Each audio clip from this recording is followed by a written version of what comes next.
Check-up no rádio com o Dr. Belísio Neto, médico geriatra. Seja bem-vindo aqui ao nosso Panorama 95. Dr. Belísio, bom dia.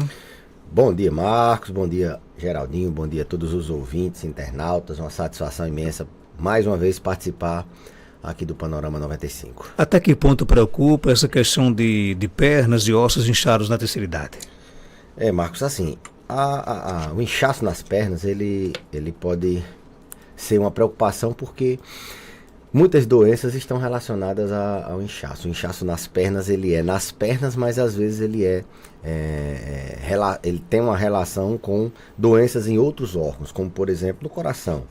A insuficiência cardíaca é uma doença que, classicamente, quando ela está descompensada, ela cursa com as pernas inchadas. Então as pessoas sabem disso, será que não é problema no coração?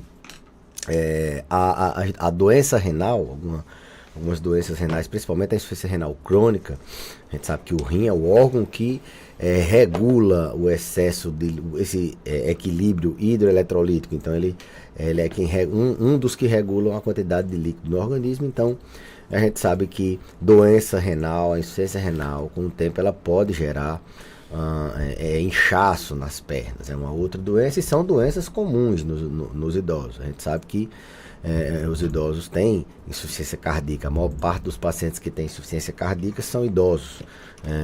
A doença renal crônica ela tem como fator de risco a idade, hipertensão e diabetes, que são doenças classicamente de idosos, ou seja, boa parte dos idosos tem. A maioria dos pacientes que têm hipertensão e diabetes são idosos. Então, rim, coração, mas os idosos também têm inchaços nas pernas, que eu digo assim, benigno, né? Medicações, por exemplo, tem medicações que causam inchaço nas pernas. Algumas medicações para pressão, elas podem causar um inchaço, e eu costumo dizer aos pacientes, olha, esse inchaço ele é benigno, tem efeito adverso de medicação, que a gente, Marcos, tem que explicar ao paciente, que muitas vezes é só estético o inchaço, só um incômodo de que aquela perna está um pouco mais pesada, não dói, não arde, aquilo não é uma outra doença que a gente possa classificar como uma doença grave, é simplesmente de uma medicação que ele está tomando. E quando essa medicação é indispensável, quando não a gente pode trocar, mas quando ela é indispensável, eu costumo tentar convencer os pacientes, olha, às vezes a gente tem um câncer e precisa fazer cirurgia, radioterapia, o tratamento é muito incômodo, né? Operar, você faz o pós-operatório, tem dor, tal, radioterapia, quimioterapia, você vomita, não é o mundo ideal. Então, não é por causa de um inchaço benigno, que não está incomodando, que o mundo vai se acabar. Logicamente que se isso for possível, a gente troca o medicamento. Então, medicamento às vezes pode sim causar edema, é o nome técnico para inchaço nas pernas. Doenças nas pernas também dão inchaço, né? Doenças osteoarticulares, artrose, a própria artrite, ela pode, quando ela inflama, tem uma crise, ela pode dar um inchaço naquela região do joelho, da perna, do tornozelo e assim por diante. Mas as doenças circulatórias, principalmente a insuficiência venosa, ou seja, a doença das veias, as varizes, elas causam um inchaço, geralmente quando o paciente passa muito tempo em repouso, quando ele não tem uma atividade física, e quando essa doença quando ela progride já no estágio moderado, avançado. Então ele tem uma tendência a reter líquido nas pernas, porque as veias elas são do mesmo jeito que retém um coração que bombeia o sangue para as extremidades, para o restante do corpo. A gente precisa de uma bomba para voltar esse sangue para o coração. E essa bomba, que são os músculos, traz o sangue através das veias. Ele leva através das artérias, através das veias. Então, se essas veias estão com defeito, o sangue tende a se acumular, principalmente porque o indivíduo nas pernas está sujeito à gravidade. A gente, quando fica em pé, se esse sangue não é bombeado de volta, ele tende a se acumular nas partes mais baixas, porque a gravidade faz com que esse sangue fique retido nas pernas. Então, a outra causa de doença de edema, de inchaço nas pernas são doenças circulatórias. São a insuficiência venosa principal, mas insuficiência arterial também pode dar inchaço nas pernas. E por fim, existem inúmeras causas, mas por fim eu diria que a pouca mobilidade do idoso. A gente sabe que os idosos eles têm, com o curso da idade, tem um risco maior de se movimentar menos, por dor, por doenças que cansam, que levam a cansaço, doenças no pulmão, doenças no coração, por doenças outras que causem perda de energia, por pouca massa muscular, eles têm pouca força para mover. Então eles têm, boa parte dos idosos tem, se a gente comparar idoso com jovem, a gente sabe que os idosos têm mais causas de pouca mobilidade. Então eles tendem a ficar muito tempo parado, né? Sentado, deitado, e isso faz com que a gravidade dificulta essa circulação para que ela volte e não fique só nas pernas, que é até uma das medidas que a gente recomenda para quem tem esse tipo de edema de gravidade ou por insuficiência venosa, é que se movimente mais e que mesmo parado a pessoa fique movimentando as pernas, né? Levantando o calcanhar, isso bombeia o sangue de volta. Façam atividade física, se for o caso de insuficiência venosa e ele não tiver nenhuma contraindicação, ele pode deitar e elevar as pernas por um período de tempo, 20, 30 minutos, 3, 4 vezes ao dia. Pode, em alguns casos, se for insuficiência venosa e não tiver contraindicação, usar meias de compressão que pode facilitar o paciente não ter inchaço, de forma que edema, inchaço nas pernas, é sempre uma coisa que a gente tem que investigar. A gente tem que buscar, se não é uma doença grave, como eu falei, se não é um inchaço maligno, né? E se for um inchaço benigno, a gente buscar medidas de tratar. Então, nem sempre é uma coisa, é da idade, todo mundo. Não, isso é só da circulação, é só você se movimentar. Não é. Às vezes não é. Às vezes pode ser uma doença que não tem nada a ver com as pernas, tá lá no coração, tá lá do rim. Agora, essa questão, por exemplo, de inchaço nas pernas ou nos ossos, ele tem uma consequência? O que é que leva a isso, por exemplo? É a questão do sedentarismo? Ouvi até pergunta aqui se o sedentarismo contribui para isso também. Contribui, Marcos. Como eu falei, o coração leva o sangue para as pernas, vamos dizer assim, para todos os outros lugares, mas quem é que manda? É uma bomba o coração, ele bombeia esse sangue. E quem é que traz de volta? Quem traz de volta esse sangue é a bomba que a gente chama músculo esquelético. Então, é o músculo com o osso, que quando a gente faz a contração, esse sangue tende a voltar. E quem traz esse sangue são as veias e quem segura é um mecanismo de válvula. Ela vem unidirecional, ela vem só de baixo para cima. Então, se você se exercita pouco, naturalmente você tem pouco músculo.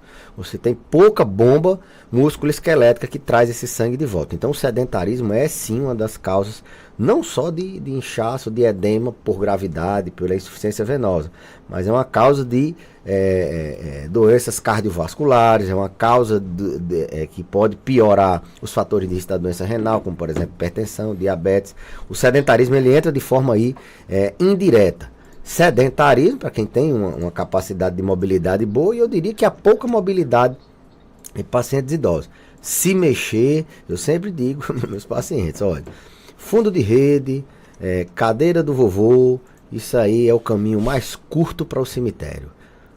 Tá tudo bem, é confortável, você pode ali, mas de instante em instante você tem que se mexer, você tem que se levantar e beber água, não pode esperar trazer tudo, tem que se movimentar, tem uma rotina de atividade física, tirar um tempinho para dar uma atividade física em qualquer idade, Marcos Dantas, nem que seja você acamado, você tem que se movimentar, fazer algum exercício para que você possa movimentar. Um dos benefícios é esse, de melhorar a sua parte circulatória, evitar que o líquido se acumule, que o líquido que você fique com inchaço não só nas pernas, mas fique com inchaço no corpo todo. Até você falar sobre isso, porque eu conheço muitas pessoas jovens, né, em adultos também, de que, por exemplo, compram essas cadeiras de vovô, com a alegação de que quer conforto, quer descanso, quer assistir televisão quase deitado.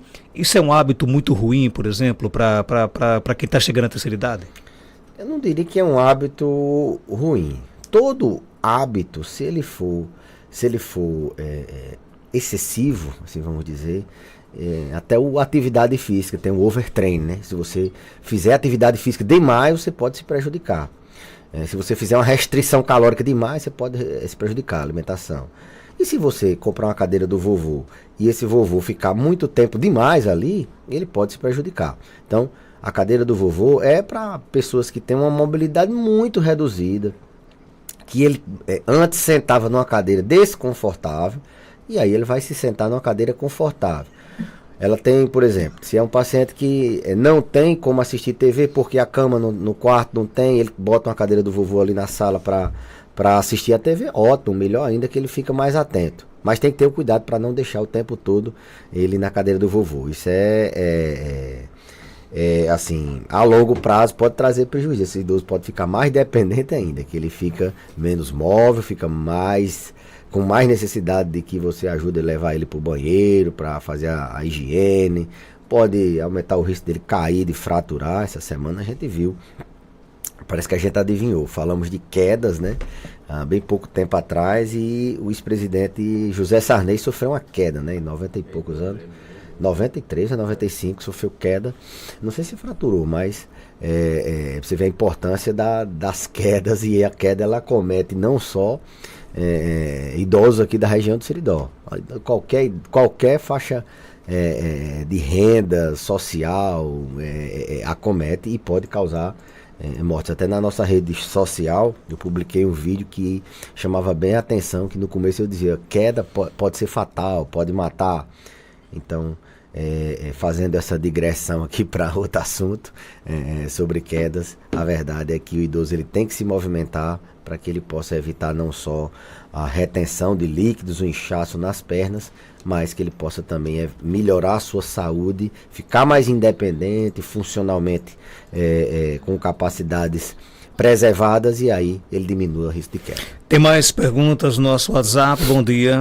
Doutor, bom dia, doutor Marcos, doutor Belisa. É o seguinte, eu também tenho muito inchaço nas minhas pernas, nos meus tornozelos, nas mãos, nas pernas, no joelho, eu tô com artrose e artrite. Aí eu parei 4 meses sem menstruar, assim, que eu tô com problema da menopausa. Aí eu tô caminhando, já faz uns 15 dias que eu tô caminhando, tô melhorando bastante, tô bem melhor. Aí eu tomo Miorelax, às vezes eu tomo Imesulida, mas não tomo direto. Aí também estou tomando o magnésio de malato, mas estou sentindo bem melhor. Mas eu não como carne, evito muita carne, só frango e peixe e muita fruta. Mas eu já sei que minha doença é artrite mesmo, crônica mesmo, já fiz o laudo. Aí eu estou melhorando com essa caminhada e tomo magnésio de malato. Quando eu sinto muita dor, eu tomo Miorelax, que aquele é mais fraco, porque eu me dou bastante com ele, mas não tomo direto, tomo e paro. Pois é, aí estou me sentindo bem melhor. Mas é um procedimento correto que ele fez? Não. Não, automedicação jamais, isso aí são medicamentos perigosos. Não sei qual a faixa etária dela, mas pela descrição de transição menopausal, deve estar aí entre 45 e 55 anos. Essa faixa etária o rim ainda aguenta, aqui é colar um anti-inflamatório, mas se for um idoso, 70, 75 anos, o anti-inflamatório não é uma medicação apropriada para idoso. Mantém a caminhada, a atividade física em geral, qualquer atividade física, ela diminui dor, ela aumenta seu limiar de dor, você tem mais dificuldade de ter dor. No caso dela, que se for artrite, tem medicamentos de uso de tratamento continuado, que ela fica tomando continuamente, que eles evitam crises de dor, e aí ela não vai ter que lançar mão de anti-inflamatório. O ideal é ela ter um analgésico, para quando ela tiver alguma dor, ela tomar. Isso o médico dela pode orientar, mas nos pacientes idosos a gente sempre deixa na prescrição. Se tiver dor, a gente já tem ali algum analgésico para que ele não incorra no risco de automedicação. Por exemplo, esse Mil Relax, ele tem relaxante muscular. Se for um idoso, facilita a queda. E aí alivia a dor, mas facilita uma queda, pode quebrar um osso e esse osso trazer muita dor. Então, cuidado com essa automedicação. Mas a prática de atividade física, aí eu fiz o comentário fazendo uma crítica construtiva para ela, mas a prática dela está de parabéns de manter essa prática. Porque qualquer atividade física, não se trata dor só com remédio, a gente trata dor com remédio também. Eu sempre digo aqui, as pessoas me cobram que, olha, você disse no rádio que ninguém é para sentir dor, e não é para sentir dor. A gente tem remédio para resolver dor, só que a dor crônica, ela requer tratamento crônico, e não é só o medicamento, é a atividade física, se for o caso, uma fisioterapia, junto com o tratamento da dor. E o paciente saber que ele não é como uma gripe, que ele toma um remédio com uma semana está bem, é dor crônica. Então, vez por outra, ele vai precisar tomar algum remédio para crise, e ele vai ter que fazer esse tratamento continuado. Ele vai ter que fazer a hidroterapia dele continuada, ele vai ter que manter o pilates dele de forma continuada. Eu tenho 41 anos, Marcos, eu considero que eu tenho quase dor crônica. Lógico, dor de atleta. Todo mundo sabe que eu pratico atividade física, arte marcial e tal, mas eu faço pilates continuamente para tratar, para não ter dor crônica, certo? Então, assim, as pessoas têm que entender, mesmo eu não tendo uma doença como artrose, como artrite, eu faço minha atividade física, faço jiu-jitsu, faço boxe, faço muay thai, aqui e acolá dou uma corridinha, mas tenho dor de atleta, aqui e acolá lesiona alguma coisa, eu faço pilates, eu trato minha dor crônica. Minha mãe tem dor crônica também, mas ela vive fazendo pilates, vive fazendo academia, ela inclusive está numa dor agora, e toma remédio também, ela trata a dor crônica dela com remédio. Então, dor crônica requer tratamento crônico, com medicamento e com outras alternativas que funcionam tão bem quanto o medicamento. Cuidado com a automedicação. Tem aí esse magnésio, não tem evidência nenhuma que magnésio melhore dor. Nenhum consenso de dor, de artrose, de artrite, você vai ver publicação demonstrando que magnésio, então ela já está tomando um medicamento, pelo menos para dor, que não tem assim uma relação. Não sei para que foi passado, mas para dor não. E os medicamentos de resgate, de crise dela, não estão tão adequados se ela for uma idosa. Se foi prescrito pelo médico por causa da faixa etária, ela é mais nova, talvez, as crises são poucas, tá ok. Quanto à carne também, as pessoas têm um mito, não pode comer, vai ter muita desinformação na internet. De onde é que carne está contraindicado para tratamento para combater dor? Só se você tiver dor por uma doença chamada gota, que é o acúmulo de ácido úrico. Você tem crises porque acumula ácido úrico, e a carne vermelha tem dor. Pelo contrário, carne, a gente tem passado por uma epidemia, uma pandemia de hipovitaminose B. As pessoas tanto tomam muito remédio para o estômago, que evita a absorção, como pouca carne, como com a história de pouca carne. Carne é proteína, lógico, frango tem uma proteína melhor, peixe tem uma proteína melhor, a gente não precisa comer todo dia carne. Mas eu vejo muito idoso querendo fazer dieta de quem tem 20 anos. Não como carne, porque carne pode fazer isso, fazer aquilo. Rapaz, o idoso, principalmente o frágil, ele precisa de proteína, qualquer que seja a fonte de proteína. Se a gente puder proporcionar uma proteína de melhor qualidade, um frango, alguma coisa nesse sentido, ótimo. Mas, se é para ele não gosta de frango, gosta de peixe, você vai... Não, então... Carne não tem evidência de que carne melhore artrite, melhore artrose. Lógico, tem algumas pessoas que quando comem determinado tipo de alimento, eles têm uma sensação de inflamação. Mas é uma outra orientação que a gente poderia dar, aí não para ela, que ela se sente mal com carne, mas para as pessoas em gerais. Para as pessoas em geral, acaba com esse mito de que carne carne vermelha é um má alimento. Tem mais perguntas, bom dia. Doutor Benício, eu tenho 72 anos, já fui colocado marca-passo. Agora, nesses últimos 30 dias, eu estou sentindo um cansaço quase diariamente, assim, um cansaço assim, tolerável. É alguma coisa assim a respeito do... E Dr. Belísio? Um dos sintomas mais comuns de quem tem doença cardíaca é o cansaço. Quem tem doença cardíaca, ele mais ou menos que percebe se aquele cansaço é um cansaço fora do habitual. Porque a gente, quando faz qualquer esforço, dependendo do seu condicionamento, você vai ter cansaço ou não.